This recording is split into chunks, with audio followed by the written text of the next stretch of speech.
मैं ओम प्रकाश तिवारी। आज आप लोगों के मध्य आत्मा के बारे में प्रश्न और उत्तर नंबर 12। आप लोगों को बता रहे हैं कि आत्मा और शरीर में क्या अंतर है। आत्मा और शरीर दोनों एक सिक्के के दो पहलू, एक जगह सटे हुए हैं, लेकिन दोनों में अंतर क्या है इसे भी जानना आपको जरूरी है। हमने लिपिबद्ध कर दिया है और उसे पढ़ के, आदमी पागल क्यों होता है? आदमी पागल क्यों हो जाता है? जब वो आदमी है, खून चल रहा है, पानी चल रहा है, खाना खा रहा है, सारी व्यवस्थाएं कर रहा है, फिर भी उसका दिमाग नहीं काम कर रहा। पागल क्यों होता है? आत्मा परछाई के समान अपने सूक्ष्म शरीर में रहती है और तरंगों द्वारा मस्तिष्क में घुसकर इस शरीर को मोक्ष प्राप्त करना चाहती है। तरंगों द्वारा 33 करोड़ तरंगों द्वारा आपके शरीर में घुसेगी और इसे मोक्ष ले जा अपना खुद मोक्ष ले जाने के लिए मार्ग प्रशस्त करेगी। शरीर संचालन का मार्ग दर्शन करती है।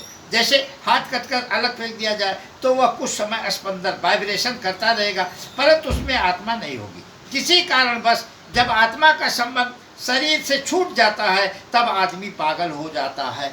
जब आत्मा का संबंध वाइब्रेशन उस मनुष्य के अंदर नहीं घुस पाता तो अब जब आत्मा दिमाग नहीं देगी, दिमाग तो आत्मा ही है, आत्मा ही दिमाग है, तो दिमाग ही नहीं होगा तो आप तो पागल हो ही जाएंगे। शरीर के मस्तिष्क को डॉक्टरों द्वारा ठीक कर दिया गया तो पुनः आत्मा का संबंध शरीर से बन सकता है। इसी को डॉक्टर लोग मेहनत करके, जैसे कोई मान लीजिए नस ब्लॉक हो गई या कुछ हुआ तो आत्मा का संबंध टूट जाएगा। आज जब शरीर आपकी पूर्ण स्वस्थ रहेगी तभी आत्मा अंदर घुस पाएगी, तो आपका दिमाग सही रहेगा। अगर आत्मा का संबंध वहां से ब्लॉक हो गई आपके शरीर मस्तिष्क की नस, तो संबंध टूट गया तो आप पागल तो हो ही जाएंगे। अब डॉक्टर अगर उसे ठीक कर देते तो पुनः आ जाती है, क्योंकि वो तो बैठी इसी के लिए है।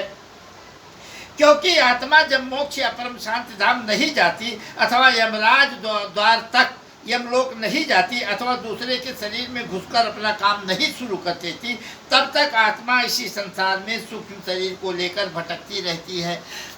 वो या तो मोक्ष प्राप्त कर दे या किसी शरीर को लेकर वो भटके, कि जैसे पेड़ में घुस के काम कर रही है, आदमी में लेकर, बाघ में लेकर आत्मा घुसती, इस प्रकार से इस संसार में भटकती रहती है। भटकने के बाद जब परम शांति धाम मिल जाता है तो भटकना बंद हो जाता है और उसे फिर कोई शरीर लेने की जरूरत नहीं है।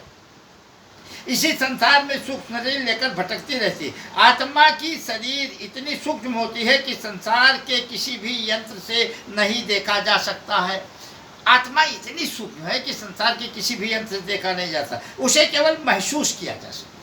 आप महसूस कर सकते हैं और आत्मा आपको महसूस कराएगी भी कि मैं हूँ और मेरी स्थिति तो स्वीकार करो। समस्त धार्मिक कार्य आत्मा के स्पंदन वाइब्रेशन सुधारने के लिए, मोक्ष प्राप्त के लिए किया जाता है। समस्त कार्य आत्मा जो है का वाइब्रेशन आपको मोक्ष देने के लिए, खुद को मोक्ष लेने के लिए, आपको सुखी और संपन्न बनाने के लिए वो करती रहती है। जरा इस बात को देखना, वो आपका पक्का हित है।